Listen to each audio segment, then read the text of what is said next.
একদা অয়ন তার ঘরের জানালা বন্ধ করে খুব খারাপ কাজ করছিল। সে ভিতর থেকে দরজা লাগানো ভুলে গিয়েছিল। হঠাৎ তার কাকিমা শ্রেয়া ভিতরে ঢুকে পড়লেন। এখন অয়ন কিভাবে তার কাকিমাকে নিজের জালে ফাঁসালো। তার আচরণের ধারটাই এমন যা মুহূর্তেই কোনো মহিলার অহংকার ভেঙে দিতে পারে। শ্রেয়া কাকিমা যেই মুহূর্তে ভিতরে ঢুকলো, অয়নকে এমন কাজ করতে দেখে অবাক হয়ে গেল।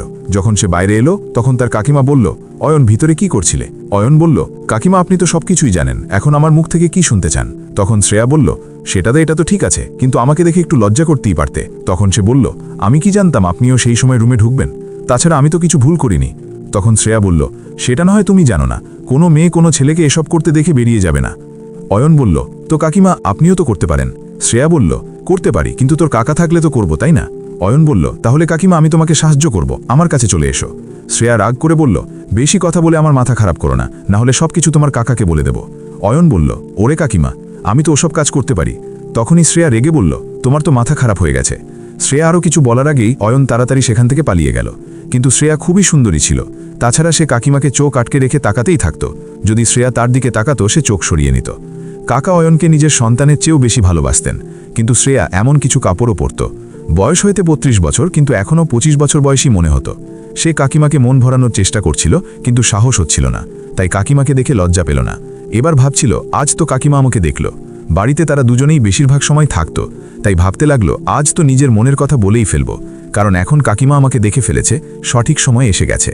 তাই মজা করে বলল, যদি আমার স্ত্রী থাকতো তাহলে একদিনও বাইরে যেতাম না, রাতে স্ত্রীর কাছে থাকতাম। কাকিমার সামনে লজ্জা না পেয়ে নির্ভয়ে বলতেই থাকলো, আমি বইয়ের সাথে এমন করে ঘুরে বেড়াতাম, আর ওর বয়সও মাত্র ২২ বছর হতো। শ্রেয়া খুবই সুন্দরী ছিল, আর অয়নের সাথে মজা করত। অয়ন আর শ্রেয়া দুজনেই বন্ধুর মতো থাকত। একবার রাতে কাকা আর শ্রেয়াকে রুমে দেখে ফেলল। তখন ওই দম্পতি পুরো মন দিয়ে নিজেদের কাজ করছিল।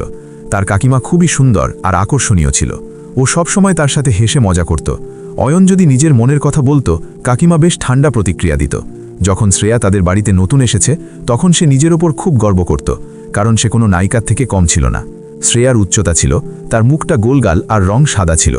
যখনই সে অয়নকে দেখত, শ্রেয়ার চোখগুলো তার বুকের পেছনে ঢুকে যেত। কিন্তু প্রথমেই সে কাকিমার সঙ্গে কথা বলার কোনো কারণ খুঁজে বেড়াত, তবে কাকিমা তার মুখেও পাত্তা দিত না।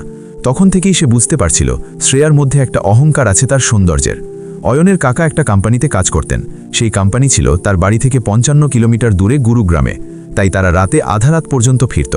কখনো কখনো তো তারা বাড়ি আসতে আবার আসত না। আর কাজ বেশি হলে অনেক দিন পর্যন্ত সে ওখানেই গুরুগ্রামেই থেকে যেত। যখন কাকা বাড়ি আসতেন না, তখন শ্রেয়া তার ঘরে একাই থাকত। অয়ন অনেকবার দেখেছে শ্রেয়া অনেক অচেনা মানুষের সঙ্গে কথা বলছে। অয়ন দেখলেই ভাবত কাকা তো মাঝরাতে বাড়ি ফেরেন, তাই হয়তো শ্রেয়ার মন পছন্দটা পূর্ণ হয় না, কারণ কাকার যত দরকার ছিল তিনি তত সময় দিতে পারছেন না। এই কথা অয়ন ভালো করে বুঝে গিয়েছে। একদিন সকালে অয়ন দেখল শ্রেয়া খুবই মন খারাপ করে আছে। তখন অয়ন জিজ্ঞেস করল, কাকিমা কি হয়েছে, তোমার এত মন খারাপ কেন? তখনই শ্রেয়া বলল, আমার এখন মাথা ভালো লাগছে না। তারপর অয়ন শ্রেয়ার জন্য চা বানালো আর ওষুধ আনতে মেডিকেল থেকে ওষুধ নিয়ে এলো। ওষুধ খেয়ে শ্রেয়া নিজের ঘরে চলে গেল। কিছুক্ষণ পর সে শ্রেয়ার খারাপ অবস্থা জানতে তার ঘরে গেল। তখন শ্রেয়ার জ্বর নিয়ে অনেক কষ্ট করছিল, অনেক জ্বর ছিল। তখন সে বলল, কাকিমা আজ কাকা বাড়ি আসবেন নাকি? তখন তার কাকিমা বলল, তোমার কাকা তো অনেক দিন আসবেন না, অফিসের কাজ নিয়ে কিছুদিনের জন্য ব্যাঙ্গালোরে গেছেন। তখন অয়ন ভাবল, এখন কি করা যায়? কাকিমার অবস্থা খারাপ হতে লাগলো। তখন সে ডাক্তারের কাছে গেল আর বলল, ডাক্তার সাহেব, আমার কাকিমার অবস্থা খুব খারাপ। তখন ডাক্তার বলল, ঠিক আছে ভাই, চিন্তা করো না। কিছুক্ষণ পর ডাক্তার সাহেব এসে পৌঁছালেন। তারপর ডাক্তার শ্রেয়াকে একটা ইঞ্জেকশন দিলেন আর কিছু ওষুধ লিখে দিলেন। প্রায় ১ ঘন্টা পর তার আরাম অনুভূত হতে লাগলো। পরের দিনের সকালে যখন অয়ন চা খাচ্ছিল, শ্রেয়া বলল, অয়ন ১ মিনিট আমার কাছে এসো। সে ওর কাছে গেলে শ্রেয়া বলল, অয়ন তুমি কি আমাকে মাফ করে দেবে? অয়ন জিজ্ঞেস করল, কি জন্যে? তখন তার কাকিমা বলল, আমি যখন থেকেই বাড়িতে এসেছি তারপর একবারও আমি তোমার কাছে ভালোবাসার কথা বলিনি, কিন্তু তুমি আমার কত খেয়াল রাখো। অয়ন বলল, কাকিমা কিছু না, আমি তো আপনাকে নিজের মতোই মনে করি। তারপর সে ভাবল, কাকিমার কাছে মন খোলা কথা বলি, এটা ঠিক। কিন্তু তারপর ভাবল, এই সময় মন খুলে কথা বলা বড় ভুল হতে পারে, কাকিমা রেগে যেতে পারেন, কারণ এখনই তো কাকিমা আমার সঙ্গে কথা বলতে শুরু করেছেন, আর যদি আমি এখন সব বলে দিই তাহলে খুব তাড়াতাড়ি হয়ে যাবে, কোথাও তাড়াহুড়োতে কাকিমা রেগে না যান। এই জন্যে আগে কাকিমার আরও ভালোবাসা পেতে হবে, তারপর বলা উচিত হবে। তারপর পরবর্তীতে অয়ন আর কাকিমার মধ্যে খুব ভালো বন্ধুত্ব করে উঠেছিল। এখন সে কাকিমার প্রতিটা কথা মানত, আর যা বলতো সঙ্গে সঙ্গে করে ফেলত। তাই শ্রেয়াও তার প্রতি আগের থেকে বেশি মমতা অনুভব করতে লাগলো। একদিন শ্রেয়া বলল, অয়ন, তোমার কাকা তো মাঝে মাঝেই বাড়ি আসে, তাই তুমি রাতে একটু দেরি করে আমার রুমে এসে যেও, আমরা দুজন মিলে গল্প করব। একা একা তো আমার মনও বসে না। অয়নের মনে আনন্দের ঢেউ উঠল, ভাবতে লাগলো মনে হচ্ছে কাকিমা বোঝাপড়ায় আসছেন, এখন লোহা গরম, তাড়াতাড়ি কাজটা করে ফেলব। কথা বলা অনেক সহজ হয়ে গেছে, এখন যে কোনো সময় সুযোগ আসতে পারে। অয়ন তার কাকিমার ঘরে গেল। শ্রেয়া ঝুঁকে ঘরের কিছু কাজ করছিল।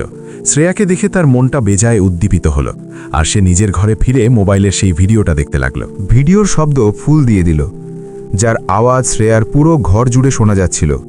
সে বাইরের দিকে মুখ করে বসেছিল, ঘরের দরজার দিকে বাইরে কেউ আসলে বুঝতে পারত। কিন্তু অয়ন তখন মজায় ভিডিও দেখছিল। তার উদ্দেশ্য কিছুই আলাদা ছিল, আর সে শব্দের মজা নিচ্ছিল। তারপর ওর কিছুই বুঝে উঠল না যে তার কাকিমা কবে ঘরে এসে পড়ল, আর তারপর শ্রেয়াও পেছন থেকে এসে ওই ভিডিওটা দেখতে লাগলো। কিন্তু অয়ন তো একদম বুঝতেই পারল না। তারপর শ্রেয়া হালকা একটা কাশি দিল, আর সেই ভিডিও থেকে চোখ সরিয়ে দেখল তার পেছনে কাকিমা দাঁড়িয়ে দাঁড়িয়ে হেসে চলেছে। তারপর সে তড়িঘড়ি মোবাইলটা বন্ধ করল, আর একদম ডরানোর ভান করতে লাগলো। শ্রেয়া তার কান ধরে বলল, এখন কেন বন্ধ করছো? এখন তো ভয় পাচ্ছ। তারপর সে একটু হাসতে হাসতে আর একটু ডরিয়ে বলল, হ্যাঁ কাকিমা, ভয় তো লাগে যখন কেউ এমন কাজ করতে ধরে ফেলে। তারপর সে বলল, আচ্ছা এখন তো তোমার ভয় লাগছে, কিন্তু ও সময় তো ভয় লাগেনি যখন ওই রুমে এত আওয়াজে সেটা দেখছিলা। তারপর সে বলল, কাকিমা আর কি বলি, রুমে কিছু একটা আছে বুঝি, না হলে একা থাকলে মন খারাপ হতে থাকে। তারপর সে কাকিমার হাত ধরেই বিছানায় বসে বলল, কাকিমা, যদি আপনি খারাপ না মনে করেন, আমি আপনাকে একটা কথা বলতে চাই। যদি বলেন তাহলে বলবো। তাহলে আপনি কি খারাপ মনে করবেন না কাকিমা? আচ্ছা ছেড়ে দিন, আমি কিছু বলছি না। শ্রেয়া বলল, তুমি যা বলো বলো, আমি খারাপ মনে করব না।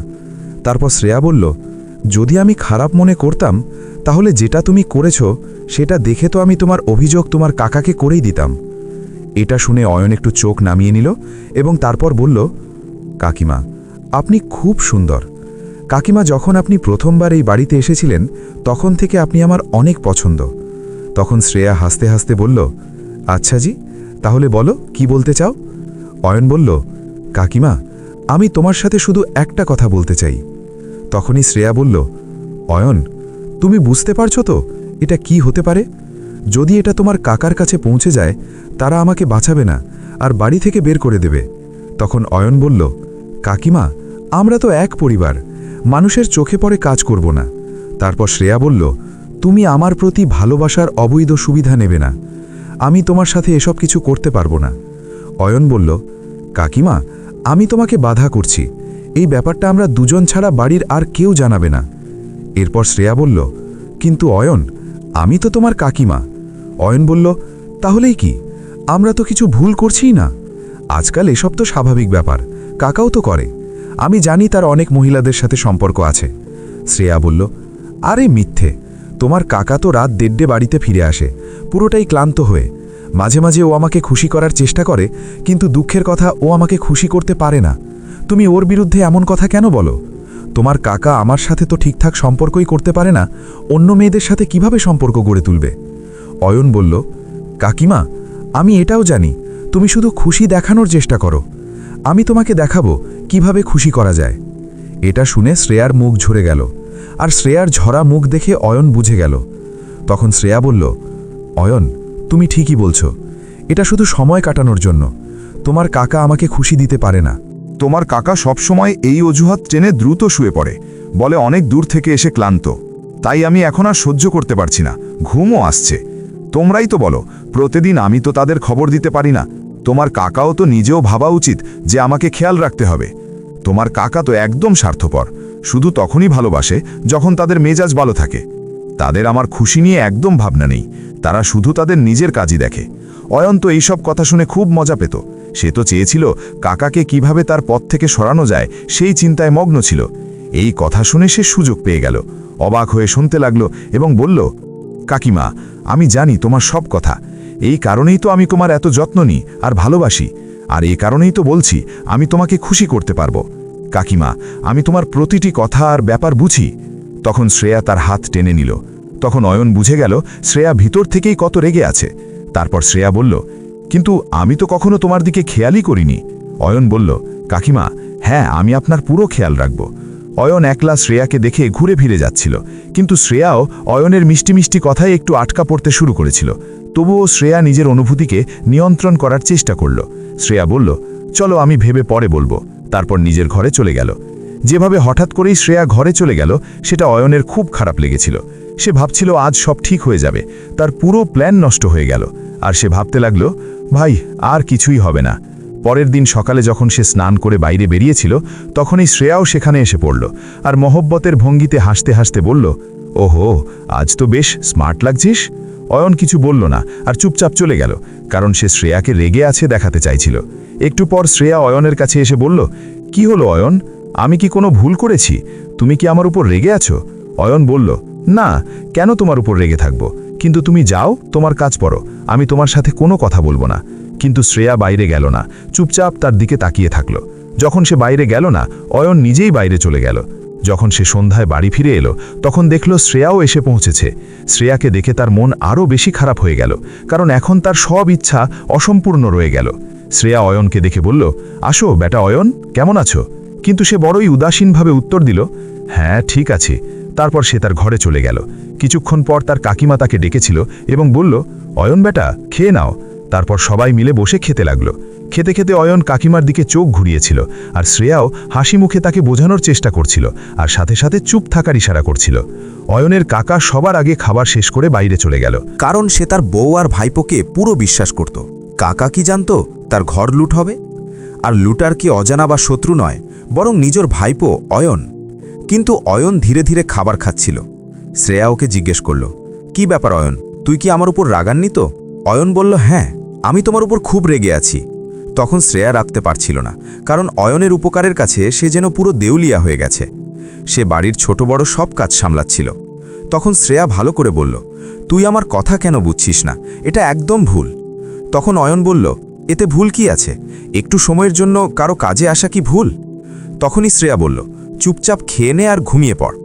অয়ন তখন গর্ব দেখিয়ে বলল, আমি ঘুমাবো কিনা ঘুমাবো সেটা আপনার দরকার। আর তারপর বলল, আমি আজ রাতে এভাবেই বসে থাকব।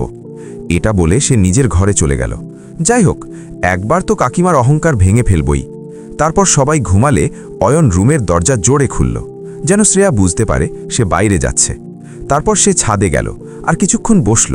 তখনই সে কারো আসার আওয়াজ শুনল। পেছন ফিরে দেখল শ্রেয়া ছাদে আসছে। সে তার কাছে এসে বসল আর বলল, তুমি পাগল হয়েছ? এত রাতে ছাদে কি করছো? তখন অয়ন বলল, আমার ইচ্ছে, আমি যা করব, তুমি নিচে যাও। আজ আমি ছাদ থেকে লাফ দিয়ে আমার ইচ্ছা শেষ করে দেব। এত শুনেই শ্রেয়া অবাক হয়ে গেল আর তার মন ভেঙে গেল। তখন শ্রেয়া তার হাত ধরে নিজের হাতে নিল আর বোঝাতে অনেক চেষ্টা করল। এখন তো তোমার কাকা বাড়িতে আছেন, তাই তুমি আমাকে আরও 2 দিন সময় দাও। আমি তোমাকে তোমার সাহস দেখানোর সুযোগ দেবই। যা করতে চাও একদিন সেটা অবশ্যই করবে। একটু ধৈর্য ধরো, কিন্তু একটা কথা মাথায় রেখো, শুধু একবার, তারপর আর কখনো আমাকে এটা বলবে না, প্রতিশ্রুতি দাও। শ্রেয়া যা বলেছিল সে বুঝে নিল আর বলল, ঠিক আছে কাকিমা, আমি প্রতিজ্ঞা করছি, কসম খাচ্ছি, আর কখনো বলবো না। সকালে আবার কাকিমাকে বলল, কাকিমা, কখন হবে? শ্রেয়া বলল, অয়ন, আমি তো বলেছিলাম সকালে জানিয়ে দেব। অয়ন আর শ্রেয়া কথা বলছিল, তখনই কাকা এসে পড়লেন আর বললেন, আমি তোমাদের দুজনকে একটা কথা বলতে এসেছি। এখন আমি 15 দিন আসব না, অফিসের কাজ নিয়ে চেন্নাই যাচ্ছি, আর প্রায় 15 দিন পরে ফিরব। তখন কাকা বললেন, অয়ন ছেলে, এখনই বাড়ির দায়িত্ব তোমার। তোমার কাকিমার ভালো যত্ন নেবে অয়ন। অয়ন বলল, কাকাজি, আপনি চিন্তা করবেন না, আমি এই বাড়ির দায়িত্ব ভালোভাবে সামলে নেব, আর কাকিমারও তার সব রকম খেয়াল রাখব। আপনি শুধু চিন্তা করবেন না। তারপর কাকা বললেন, এখন থেকে কয়েক ঘন্টার মধ্যে আমার গাড়ি চলে আসবে। তারপর অয়ন তার কাকাকে বিদায় জানালো।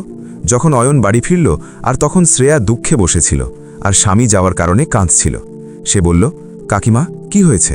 আপনি কেন কাঁদছেন? তখন শ্রেয়া বলল, না কাঁদি তো কি করব, তোমার কাকা আগে অনেক দিন পর আসতো, ওকে দেখতে আমি অনেক সময় অপেক্ষা করতাম, আর এখন তো পুরো 15 দিন যাবৎ চলে গেছে। এটা বলেই সে আরও কাঁদতে লাগল। অয়ন শ্রেয়াকে বসিয়ে বলল, কাকিমা, কিছু হয় না, কাকাকে তো তার কাজে যেতে হয়েছিল, আর আমি তো আছি তোমাদের সাথে, তোমাদের খেয়াল রাখার জন্য। এটা বলেই অয়ন শ্রেয়াকে গলা লাগিয়ে নিল। তারপর আর কিছু না বলেই তারা শুরু করল, আর কথা বাড়তে থাকল। অয়ন শ্রেয়াকে পেতে খুবই উত্তেজিত ছিল, কিন্তু ও প্রথমবার কারো এত কাছাকাছি ছিল, আর শ্রেয়া তো শ্রেয়াই ছিল। এখন শ্রেয়াও নড়ে বসে গেল। শ্রেয়া পুরোপুরি তৈরি হয়ে গেল। অয়ন তখনও শ্রেয়াকে মনোরঞ্জন করছিল। শ্রেয়াও আর কোনো আপত্তি করল না। শ্রেয়া এবার পুরো চোখ বন্ধ করে ফেলল। কিছু দেখার দরকার ছিল না। অয়ন আর শ্রেয়া একে অপরের সঙ্গে মিল ছিল। যা কাজ কাকা সবসময় অসম্পূর্ণ রেখে যেত, আজ সেই কাজ অয়ন সম্পূর্ণ করল। সারা রাত অয়ন আর শ্রেয়া তাদের ইচ্ছা পূরণ করেছিল। পুরো রাত এমন করেই কেটে গেল। সে যখন ঘুম থেকে উঠল তখন পুরো দিন কেটে গিয়েছিল, আর সন্ধে 4টে বেজে গেছে। কিন্তু যে শ্রেয়া সবসময় দুঃখী আর মন খারাপ থাকত, আজ যেন সে ফুরফুরে পাখির মতো উড়ে বেড়াচ্ছিল। তো বন্ধুরা, এই ছিল আজকের ভিডিওটি ভালো লাগলে লাইক, কমেন্ট, শেয়ার এবং সাবস্ক্রাইব করতে ভুলবেন না।